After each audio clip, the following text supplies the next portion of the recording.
নমস্কার, আমি সোমা। আমার আরও একটি নতুন ব্লগে তোমাদেরকে অনেক স্বাগত। কেমন আছো তোমরা সবাই? আশা করছি সবাই খুব ভালো আছো, আর আমরাও ভালো আছি। আজকে বৃহস্পতিবার আর এখন বাজে সকাল 7টা। তো এখন থেকেই তোমাদেরকে সাথে নিয়ে আমি আমার ব্লগটা শুরু করছি। আগামীকাল আমি কোনো রকম ব্লগ দিতে পারিনি, তার জন্য আমি খুবই দুঃখিত। কেননা কালকে আমার শরীরটা ভীষণই খারাপ ছিল, জ্বরও এসেছিল, তাই কোনো রকম ভিডিও করতে পারিনি। আর সেটা তো ভিডিও যখন করিনি তাহলে ব্লগ আসার তো কোনো মানেই হয় না, তাই আর কোনো রকম ব্লগ দিতে পারিনি। কদিন ধরেই শরীরটা একটু একটু করে খারাপ করছিল, আর কালকে একটু বেশি হয়ে গেছিলো, তাই আর কোনো কিছুই ভালো লাগছিল না। ওই সংসারের টুকটাক কাজগুলোকে সেরে সারাদিন শুয়ে বসেই কাটিয়ে দিয়েছিলাম। তো যাই হোক, ঘুম থেকে উঠে একটু ফ্রেশ হয়ে নিয়েছিলাম, আর তারপরে সংসারের কাজগুলোতেই হাত দিয়ে দিয়েছি।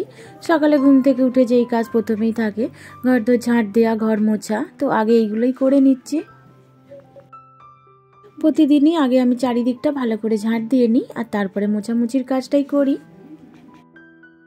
আর বিছানাটা কিন্তু এরকমই রয়ে গেল, এখন আর পরিষ্কার করা গেল না, কেননা নানু এখনো শুয়ে রয়েছে।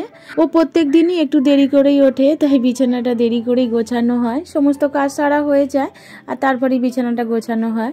আর তাছাড়া এমনিতেই সকালে আমার একটু তাড়াহুড়োই থাকে, কাজগুলোকে সেরে আবার টিফিনটাও করতে হয়।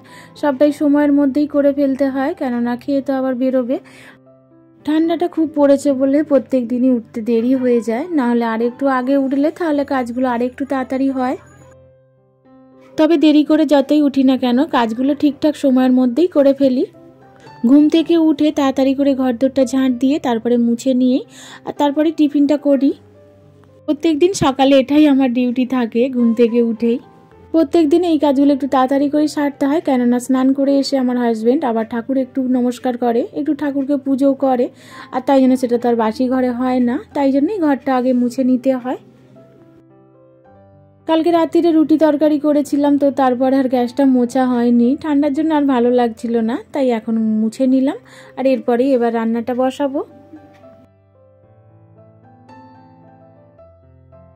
রাত্রিরে যেহেতু রুটিটা হয়, তাই আটাটা একটু বেশি করেই মেখে রাখি, তাই আর সকালবেলা আটা মাখা ঝামেলাটা রাখি না, তাড়াতাড়ি করে রুটিটা তাহলে করা যায়। ঠান্ডাটা খুব পড়েছে বলে এখন আর ভাতটাও খেতে চায় না, খালি বলে রুটি করবে, আমি রুটিটা খেয়েও যাব আর রুটি নিয়েও যাব, তাই জন্য আর ভাত করি না, রুটিটাই করে থাকি। আর সকালবেলাটা একটু তাড়াহুড়োই থাকে, যতক্ষণ না ও কাজে বেরিয়ে যায় ততক্ষণই এই তাড়াহুড়োটা থাকে। ও যেই কাজে বেরিয়ে যায় তারপরে একটু হালকাও হয়ে যায় কাজগুলো। তো হালকা হয়ে যাওয়া বলাটা আবার একটু ভুল বলাই হলো, কেননা আবার তো নানু স্কুল যাবে, তো ওর জন্য আবার একটু তাড়াহুড়ো থাকে, ওরও তো আবার টিফিনটা করে দিতে হবে।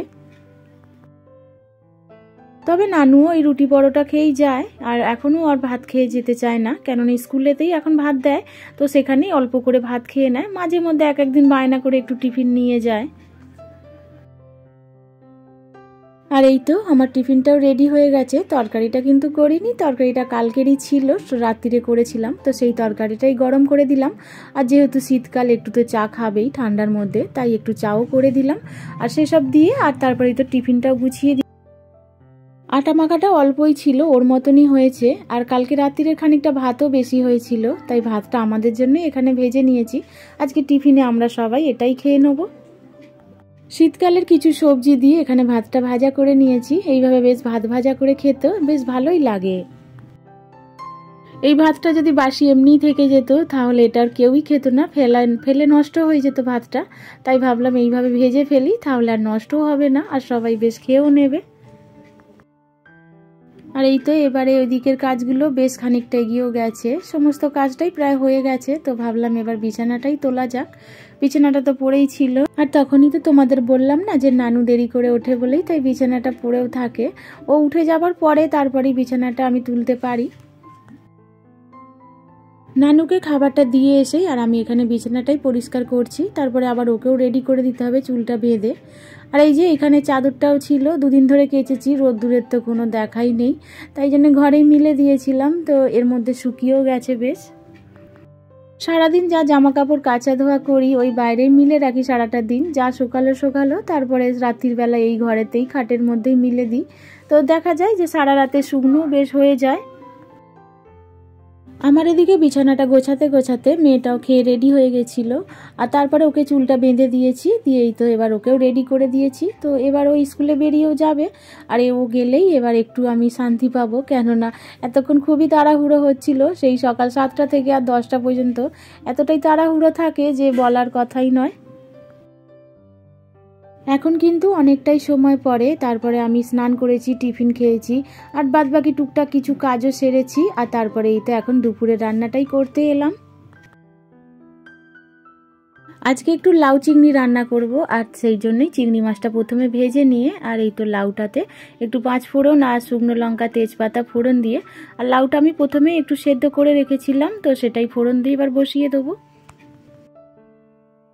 লাউকে আমি আগে একটু সেদ্ধ করেই রান্না করি, কেননা এইভাবে রান্না করলে খেতে বেশ ভালো লাগে। আর লাউটা যেহেতু সেদ্ধ হয়ে থাকে তো ফোড়নটা দিয়ে একটুখানি নাড়াচাড়া করেই আমি নামিয়ে নিই, এতে করে ফোড়নটার বেশ গন্ধটাও থাকে। এই লাউ চিংড়ি কিন্তু অনেকে অনেক রকমভাবেই করে থাকে, আমি যেইভাবে করি তাই সেইভাবেই করে নিলাম। আমার রান্নাগুলো প্রায় প্রত্যেকটা রান্নাই আমার মায়ের দেখেই শেখা, তো আমার মা এইভাবেই লাউ চিংড়ি রান্না করতো, তাই আমিও এইভাবেই করে থাকি। আজকে কিন্তু বেশ টুকটুক করে অনেক কটাই রান্না হয়ে গেছে। এই তো এখানে লাউ চিংড়িটা হয়েছে, আর তারপরে আমি অনেক রকম সবজি দিয়ে এখানে ভাজা করেছি। পেঁয়াজ কলি ছিল, শিম, আর এর মধ্যে বিনস, তারপরে আলু, এই একটু কুমড়োও ছিল, তো সব কিছু দিয়ে একটা ভাজা করে নিয়েছিলাম, কেননা এই সবজিগুলো শুকিয়েও নষ্ট হয়ে যাচ্ছিল, তাই ভাবলাম একটা ভাজা করে নিয়ে এটা। আবার তারপরে একটু ডালও করেছিলাম, আবার একটু চুনো মাছ কিনেছিলাম, তো সেই চুনো মাছটা আবার শুধু ভাজাও করেছি। আবার এই চিংড়ি মাছগুলো যে মাথা ছিল, তো সেই মাথাগুলোকেও আমি আবার বেটে নিয়েছিলাম, তো ভাবলাম আজকে চিংড়ি মাছের মাথাগুলো দিয়ে একটু বড়া করব। আজকে অনেকটাই চিংড়ি মাছ কেনা হয়েছিল, তো মাথাগুলোও বেশ অনেকটাই বেরিয়েছে, তাই আর ফেলিনি, ভাবলাম আজকে মাথাগুলোকে বেটে একটু বড়া করে নিই। আর চিংড়ি মাছের মাথা দিয়ে বেটে বড়া করলে বেশ খেতেও ভালো লাগে। আর এই তো এখানে আমি কাঁচা লঙ্কা আর রসুন দিয়ে চিংড়ি মাছের মাথাটাকে মিক্সিতেই বেটে নিয়েছিলাম, আর তারপর একটু পেঁয়াজ আর বেসন আর নুন আর হলুদ দিয়ে এই তো মেখে নিয়েছি। তো এবার বড়াটা করে নেবো। আর এই যে বললাম না চুনো মাছ কিনেছিলাম, তো সেই চুনো মাছটা ভাজাই রেখেছি আজকে, তো ভাবলাম ভাজা দিয়েই খাওয়া হবে, ঝাল আর করিনি মাছটার। এরকম চুনো মাছ ভাজা ঝালের থেকে ভাজা দিয়ে খেতে বেশ ভালো লাগে, আর যেহেতু ডাল করেছি তো ডাল দিয়ে এরকম বেশ মচমচে করে চুনো মাছ ভাজা খেতে বেশ ভালোই লাগবে, আর তাই জন্য আর ঝাল করলাম না, ভাজাই রেখে দিয়েছি। আর মাছগুলো ভাজা হয়ে যেতে তারপরেই তো বড়াগুলোকেই ভেজে নিচ্ছি, বড়াটা ভেজে নিলেই রান্না প্রায় মোটামুটি শেষ। আমার ভিডিওগুলো তোমাদের কেমন লাগছে অবশ্যই একটা কমেন্ট করে জানিও, আর যদি কিছু ভালো লেগে থাকে তাহলে প্লিজ একটা লাইক করে দিও। আর আমার চ্যানেলে যদি তোমরা নতুন হয়ে থাকো তো তোমরা চাইলেও আমার চ্যানেলটিকে সাবস্ক্রাইব করে আমার এই ছোট্ট পরিবারের একটু পাশেও থাকতে পারো। আর যারা যারা আমার চ্যানেলটিকে সাবস্ক্রাইব করে ফেলেছো তাদেরকে অসংখ্য ধন্যবাদ। প্রতিদিনই এই কথাটা বলি, কেননা নতুন নতুন তো অনেক বন্ধু আসে আমার ভিডিওতে, তো তাদের জন্যই বলা।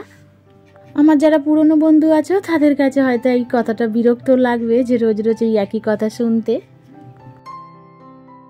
তো যাই হোক, রান্নাটা সেরে রান্নার জায়গাটাও ভালো করে পরিষ্কার করে তারপর আজকে রান্নার বাসনগুলো মেজে ফেলেছিলাম, তো সেই সব করেই আর তারপরে এই তো ভাত খেতেই বসে পড়েছি এখন। আজকে বেশ 3-4 রকমের পদ রান্না হয়েছে, আর তাই সবার পাতেই একটু একটু করে সব রকম পদই একটু একটু করে সাজিয়ে সাজিয়ে দিচ্ছিলাম। আসলে কাজ তো তেমন কিছু ছিল না, তাই ভাবছিলাম রান্নাগুলোই বসে বসে করি এটা সেটা। কাজ থাকলে আর সেইভাবে রান্না করে খাওয়াও হয় না, ওই কোনো রকম এক তরকারি ভাত করেই খাই। আর যেহেতু এখন রোদ্দুরও তেমন ওঠে না, তাই আমার কাজটাও তো এখন বন্ধই আছে, আর তাই মন গেলে এটা সেটা রান্নাও করে ফেলি। আর যখন আমার বাইরের কাজটা থাকে তখন আর রান্না খাওয়া কোথায় থাকে, ওই কোনো রকমে একটা তরকারি ভাত করে আর ওই কোনো রকমেই খাওয়াটা হয়। আমি যেই কাজটা করি তোমরা তো নিশ্চয়ই জেনে গেছো যে আমার কাজটা রোদ্দুরের, তো রোদ্দুর না হলে আমার কাজটাও হয় না। তো চলো বন্ধুরা, আজকে এখানে খাবার খেতে খেতে ভিডিওটাও শেষ করে আর তোমাদের থেকেও বিদায় চেয়ে নিচ্ছি। আবারও দেখা হবে নতুন ব্লগে, সবাই খুব ভালো থাকবে।